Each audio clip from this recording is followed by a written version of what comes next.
Hi everyone, how are you all doing? My name is Natalie. If this is the first time that you're watching my videos, thank you so much for being here. I am a Western tropical astrologer and I use a whole sign house system for all my forecasts and readings.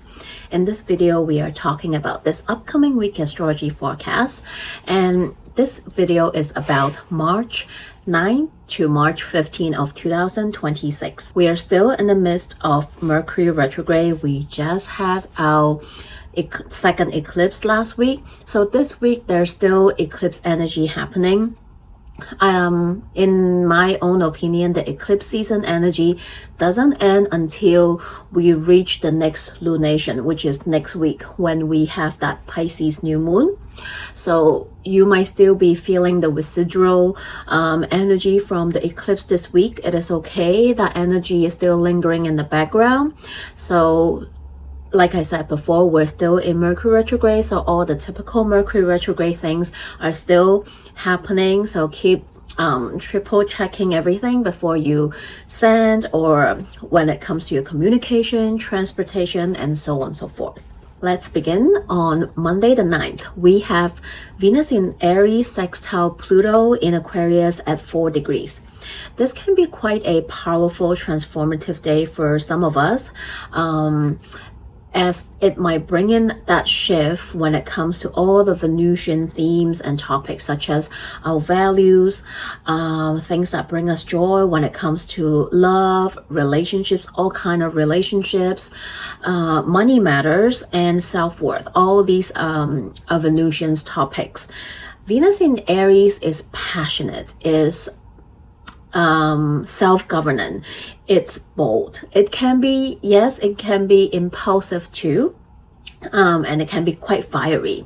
Pluto, on the other hand, is deep and transformative. It's about the death, right? And it can also talks about the power struggles and dynamics within money matters and relationships and power. So today, when they come together, it can be quite powerful. But sextile is a supportive energy in some way because it helps you to move something along, but it also requires you to take action in some way. So this energy can bring in perhaps taking a risk, be more authentic, breaking out from an old patterns or power struggles within a relationship. This can also be taking a risk, like I said, when it comes to all those Venusians topic we've just talked about, because Aries is about, just really take that step and go do it. And it's a sextile, so it's kind of moving you, giving you that push to take that risk, to do that thing and say that thing, right? Maybe for some, and like I said, energies, there's no good or bad, right? They can manifest in many forms.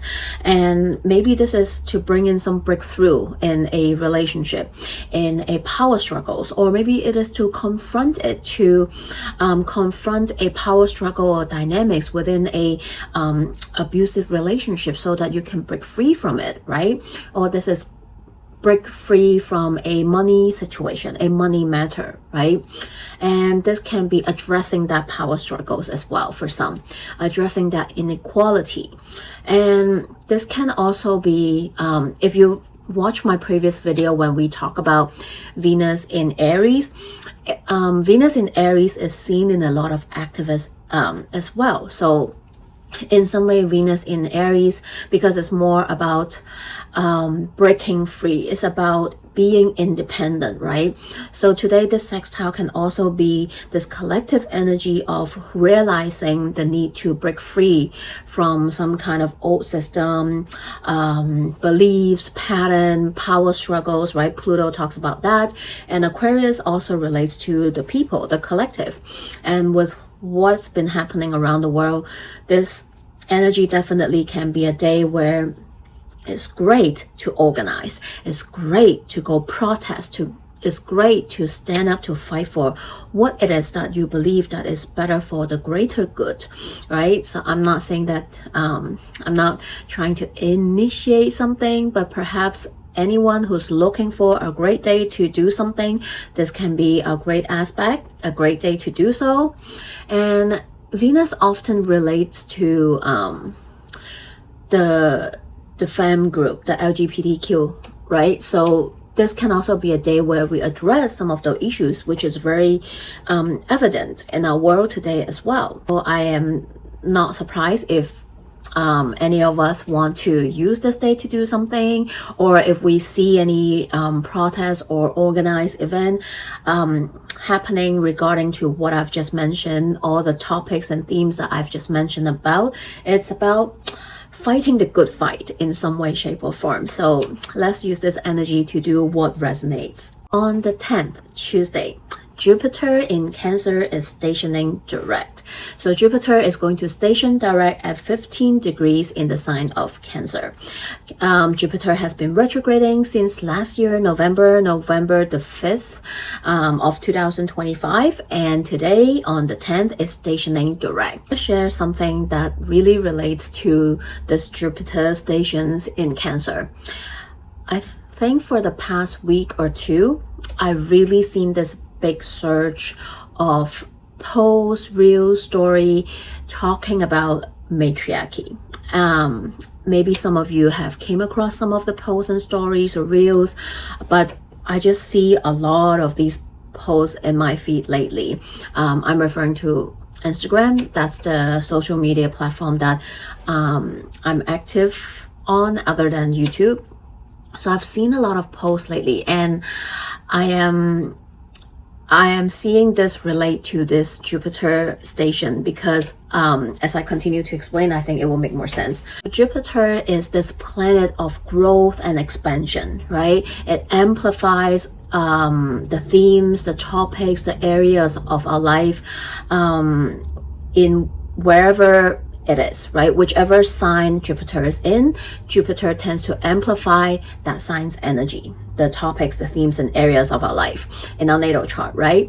And since June 2025, Jupiter has been in Cancer. So Jupiter spent roughly around a year in each sign. So it's been in Cancer since June last year.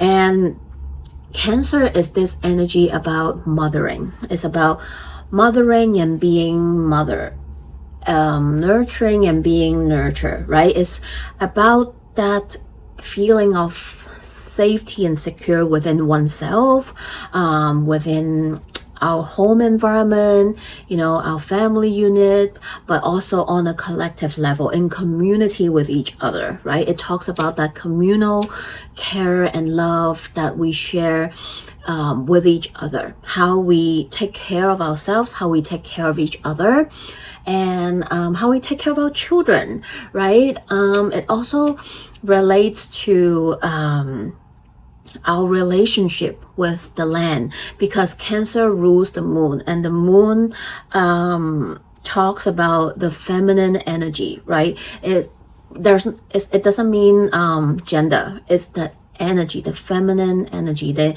yin energy within all of us, right? Every single being. It's about how we our inner self, right? Our inner world, how we first of all take care of ourselves, how we connect with ourselves, but also how we connect with each other as well, right? Cancer talks about because Cancer rules the moon, it also about the different phases, the constant change in feminine energy, which is also relates to children, relates to the feminine figures in our life or in society, the LGBTQ community. It talks about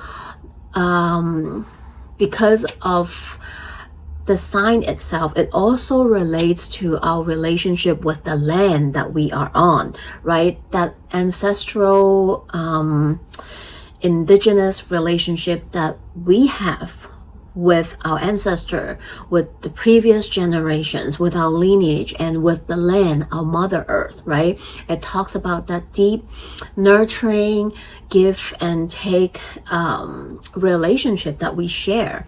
And It's about how we take care of the land as well, right? All these relationships about taking care of each other, mothering, nurturing, this kind of energy that happens within all beings in some way, shape, or form. So having Jupiter there since June last year, it really amplified that.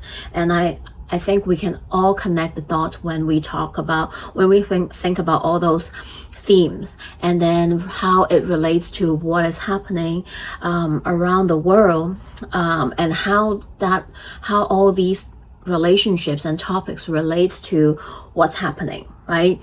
How it is amplifying in different places, how we see we are all interconnected, that one place suffer also affect and ripple out to the others, and how each of us, the way we take care of each other, the land, really affects how the world also is moving in some way, shape, or form. And on a collective level, it's about how we care, not just ourselves with each other, not just people that we know, but how we take care of everybody on a collective level. And matriarchy is not, and I've seen all these posts, right? Of course, there's all different takes on it. And I want to clarify is that not all, but there's some people that immediately think about when we talk about matriarchy is, oh yeah, it's opposing patriarchy. It's about matriarchy is about woman in leadership, centering woman, right? Having strong, powerful women and female leaders, that is matriarchy. No, that's not really the case. Matriarchy is more about that energy, that community, on a collective level, that we center children, center the vulnerable, center the groups that seem to be the more vulnerable ones, like the elderly, the disabled, the children, the LGBTQ, or whatever it is, right? And this is about centering care, centering that care we share for each other, right? It is not about exploiting the land, exploiting the groups, but it's all about how we take care of each other with the resources that we have. Can we share? Can we not exploit each other, but to share and help each other so that we are in a more harmonious, balanced way, right? Way of being with each other, way of maintaining this relationship with the land that we are on. And Jupiter in Cancer talks about that. And we see how everything happening around the world relates to this relationship that we're talking about, and how some of them damage, exploit, take, and how some of us try to fight back, protect, repair, nourish this relationship, right? And Jupiter has been retrograding from November the 5th, right? So the past few months, Jupiter has been retrograding in Cancer. I think the past few months since November, we also see an escalation of the shadow side of Jupiter in Cancer, right? When Jupiter in Cancer magnifies that energy of wanting to protect, and when it's manifest in a shadow side, shadow attribute, it is our world leader using protecting its people and country as an excuse to bomb and fight back and start wars and exploit the land, exploit resources, attack each other. That's the shadow side of Jupiter in Cancer. When we try to exploit each other, when the world leader exploit each other, attack each other, or exploits people, because the moon, when in astrology, in world astrology, every country have its own chart. And when we talk about the country's chart, the moon represent the people of that country. And having Jupiter in Cancer, having Cancer ruled by the moon, this year, since last June till now, it amplified that people relationship, people versus leader relationship, right? It being brought up how the world leader treat its people, how they ignore their voices to exploit other countries, countries' people, right? So we see a lot of topics and focus on that. And during its retrograde, I think we are all being invited to really look at this problem, look at how it is not just happening and affecting certain groups or certain people in certain country, but how it can also affect all of us, because what happened in one place is a boomerang effect that can happen in our own place too eventually, right? So I think the past few months we also see, I definitely feel that, and I know some of us also feel deeply how all these topics are interconnected. And today, Jupiter station direct, and we'll have Jupiter in Cancer for the next few months until June 30th. So 3 more months we will have Jupiter in Cancer, and this remaining 3 months, we will be hopefully applying what we reflect on and see how we can apply them in our everyday life, in our community and things like that. So some of the question I guess we can ask ourselves is, what does it mean to take care and nurture ourselves? Of course, right? We can't pour from an empty cup, but what does it mean to also take care and nurture people around us? The land that we live on, our community, our neighbors, people that we share this planet with, all beings that we share this planet with, the resources that is in this land that we take, right? Yes, in one hand, maybe we cannot control how the big few monopolies exploit our land, but what can we do to start small, start local, but start to pay more attention, educate ourselves, and group together to do what we can to amplify that cause, right?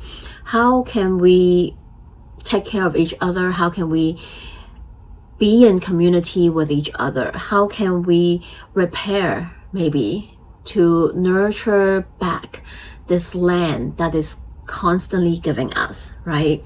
How, with what is happening around the world, with so much being revealed to us, how do we go from here, right? And for the remaining 3 months when we have Jupiter direct in Cancer, I hope that it can awake this energy within us, to care and nurture for each other, right? To bring us closer to each other, to bring us closer to connecting with the land that we are on, the land that we're living on, this floating blue and green dot that we all reside in, right? It's constantly speaking to us if we want to listen to. And we're constantly, whether consciously or unconsciously, we are constantly taking from it, right?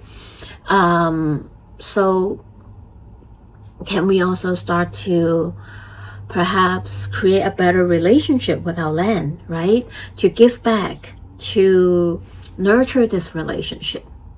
And it doesn't have to be life-changing overnight, but how can we start small, start local, but also think global about this problem, this topic as well? And remember that we can all be the change for a better world. Lastly is about the couple aspect that is happening during the weekend that kind of relates to each other. So it's happening between 13 to 15. We have first Mars conjuncting North Node in Pisces at 8 degrees, which is on 13. And then we have Mars conjuncting Mercury retrograde in Pisces at 10 degrees. So basically Mars is meeting North Node first, and then Mercury, which is retrograding in the sign of Pisces. So they are all kind of talking with each other. What can this mean? Well, Mars is at its fall in Pisces, and when it's meeting with North Node and Mercury that is retrograding, it can it can be confrontational. It can be, and North Node tend to amplify that energy, right? Because North Node tends to increase and amplify whatever it is touching. So with Mars and Mercury, it can be magnifying all the Mercury retrograde. And with Mars in the mix, this can be confrontation. It can be misunderstanding, miscommunication. It can be fiery exchange, right? It can be arguing, heated conversation, hurtful words, even verbal abuse. So we need to be a little bit extra mindful during the weekend from 13 to 15. We want to maybe, if we can, slow down, listen before we respond, right? We listen to respond, not to attack or react to. We might feel easily triggered. We might feel short temper easier. Mercury is still in retrograde, so there might be misunderstanding. Make sure you communicate clearly. You make space for each other, right? You explain clearly. You don't just jump to conclusion and react to triggers, things like that. So I really recommend us to pay attention, try to slow down, or maybe just retreat from people, so it will eliminate any volatile exchange in communication or misunderstanding as well. So this is what is happening this week. Compared to the last couple of weeks, it's a bit less crazy and mumbo jumbo packed with different types of aspect, but we do have a big station, which is Jupiter. So especially Jupiter rule people, I'm talking about Sag and Pisces. You might feel this energy a little bit more because your ruler, or if your time lord is Jupiter, you might feel that this week as Jupiter station direct, things might move, start to move again for you, might move, start to be in motion for you in some way, shape, or form as well. So as always, feel free to comment below. Let me know how you find it. I always love reading and connecting with you. If I can be an assistant of any private consultation, feel free to reach out to me. My information are in the description box below. Follow me on IG. I hope to connect with you all soon. Sending you all lots of love. Have a great week ahead, and I'll see you. Bye.